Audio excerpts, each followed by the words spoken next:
Friedrich Nietzsche. Poucos nomes na filosofia carregam tanto peso, polêmica e fascínio. Quando ouvimos falar dele, logo surgem frases célebres como Deus está morto ou imagens de conceitos misteriosos como o eterno retorno e o além do homem. Ele é sem dúvida um dos pensadores mais citados da modernidade, mas também um dos mais mal interpretados. Para alguns, foi um ateu radical que decretou o fim da religião. Para outros, um profeta que anunciou a crise espiritual e cultural do Ocidente. Houve também quem o visse como um filósofo perigoso, cujas ideias distorcidas serviram de munição ideológica para regimes autoritários no século XX. A verdade, no entanto, é mais complexa. Nietzsche foi um pensador que levou o questionamento às últimas consequências, sem medo de enfrentar os abismos do niilismo, sem se apoiar em certezas fáceis ou verdades confortáveis. Meu nome é Almiro Aron. Subscreva-se, deixe seu like, o mais importante, o seu comentário. Ele nasceu em 15 de outubro de 1884, em Rocken, na Prússia, região que hoje faz parte da Alemanha. Era filho de Karl Ludwig Nietzsche, um pastor luterano, e de Franziska Euler. Sua infância foi marcada por uma tragédia precoce. Aos 5 anos, perdeu o pai, vítima de uma doença cerebral. Poucos depois, também perdeu um irmão. Essas perdas mergulharam a família em luto e criaram em Nietzsche um contato intenso com a fragilidade da vida humana. Cresceu sob os cuidados da mãe, da avó e de 2 tias, num ambiente rigidamente religioso. Apesar das dores, revelou cedo um talento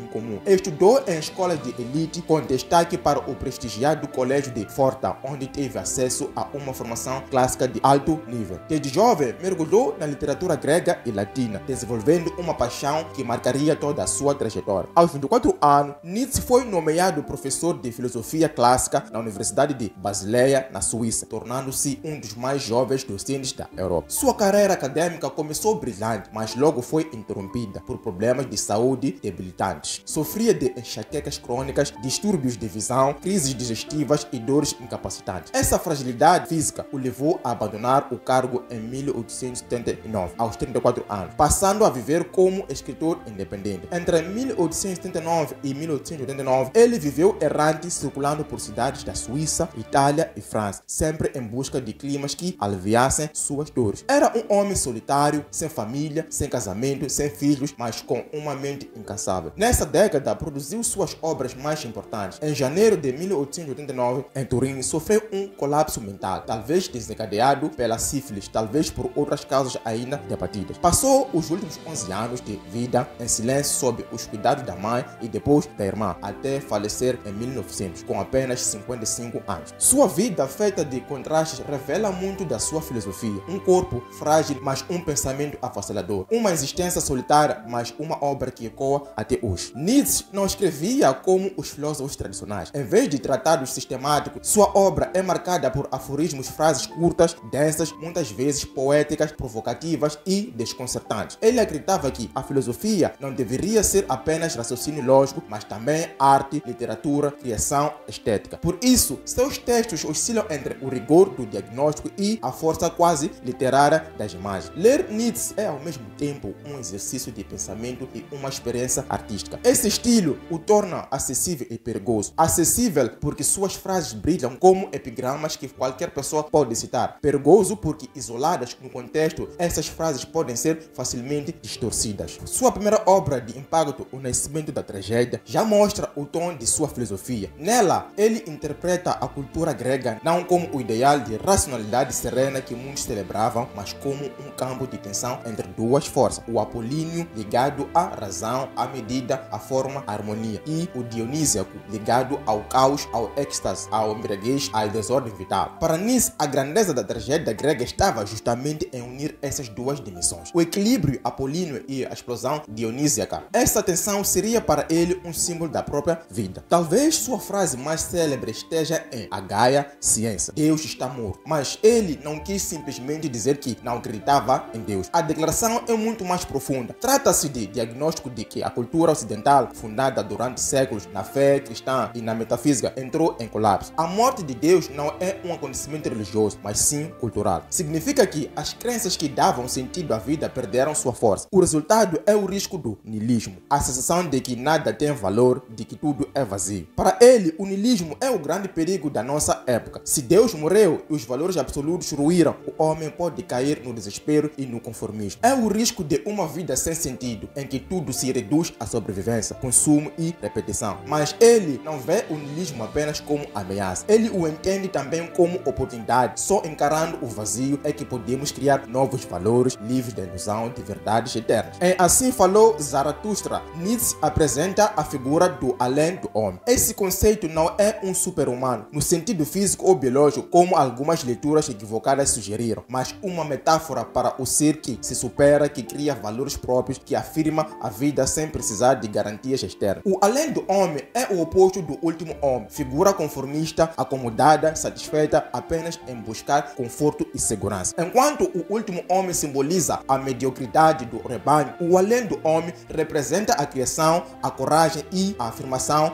da existência. Outra ideia central presente em A Gaia Ciência e em Zaratustra é a do eterno retorno. Trata-se de uma hipótese provocativa, viver cada instante como se fosse se repetir infinitamente, da mesma forma para sempre. Esse pensamento é para Nietzsche um texto ético. Se você pudesse aceitar viver sua vida exatamente como ela é, repetida eternamente, estaria afirmando plenamente a existência. Quem não suportaria reviver sua vida ainda não aprendeu a amar a vida como ela é. Nietzsche é também famoso por sua crítica à moral cristã. Ele via no cristianismo uma moral de escravos fundada no ressentimento, na negação da vida, na exaltação da fraqueza e da submissão. Em oposição, propunha uma moral dos senhores que valoriza a força, a criação, a potência vital. Sua crítica não era apenas religiosa, mas cultural. Atacava o conformismo, a busca por verdades absolutas, o espírito de rebanho. Queria uma filosofia que libertasse o homem da submissão e o conduzisse à criação. Após seu colapso, a obra de Nietzsche ficou sob os cuidados de sua irmã, Elisabeth Nietzsche, que tinha simpatia pelo nacionalismo alemão e pelo antissemitismo. Ela distorceu e reorganizou os escritos do irmão, publicando compilações que alimentaram interpretações equivocadas. Por isso, durante muito tempo, Nietzsche foi associado injustamente ao nazismo. No entanto, os textos autênticos mostram o contrário. Nietzsche desprezava o antissemitismo, criticava o nacionalismo e atacava o culto ao Estado. Suas ideias foram sequestradas por uma leitura interessada, mas hoje sabemos que ele foi, na verdade, um crítico feroz das ideologias totalitárias. O impacto de Nietzsche é imenso. Ele influenciou filósofos como Edgar, Sartre, Foucault e Deleuze. Inspirou escritores como Thomas Mann, Hermann Hesse e George Louis Borges. Também dialogou indiretamente com a psicologia, ecoando no pensamento de Freud e Jung. Mais que um autor, Nietzsche se tornou um ponto de ruptura. O pensador que anunciou a crise da moralidade e a necessidade de repensar radicalmente a existência. Hoje, num mundo em que as grandes tradições religiosas perderam força e em que muitos vivem sem referências absolutas, Nietzsche permanece atual. Ele nos coloca diante da mesma pergunta: como viver sem ilusões? Como criar sentido num universo que não oferece garantia? Nietzsche foi filólogo, filósofo, poeta, psicólogo da cultura. Um homem solitário, frágil no corpo, mas indomável no pensamento. Sua filosofia não é uma doutrina a ser seguida, mas um desafio lançado a cada indivíduo. Ousar criar valores próprios, afirmar a vida em sua plenitude, encarar o abismo do niilismo sem recuar. Saber quem foi Nietzsche é mais do que conhecer sua biografia ou suas frases célebres. É confrontar-se com um pensamento que nos provoca, nos inquieta e nos instiga a viver com mais intensidade. Nietzsche nos obriga a perguntar: se Deus está morto, como viveremos daqui em diante? A resposta não é sim, mas talvez seja justamente nesse desafio chamado a criação e afirmação da vida que reside a grandeza de Nietzsche. Então, se gostou do vídeo, mais uma vez, subscreva-se, deixe o seu like e o mais importante, o seu comentário. Então, abraços, beijinhos e tchau!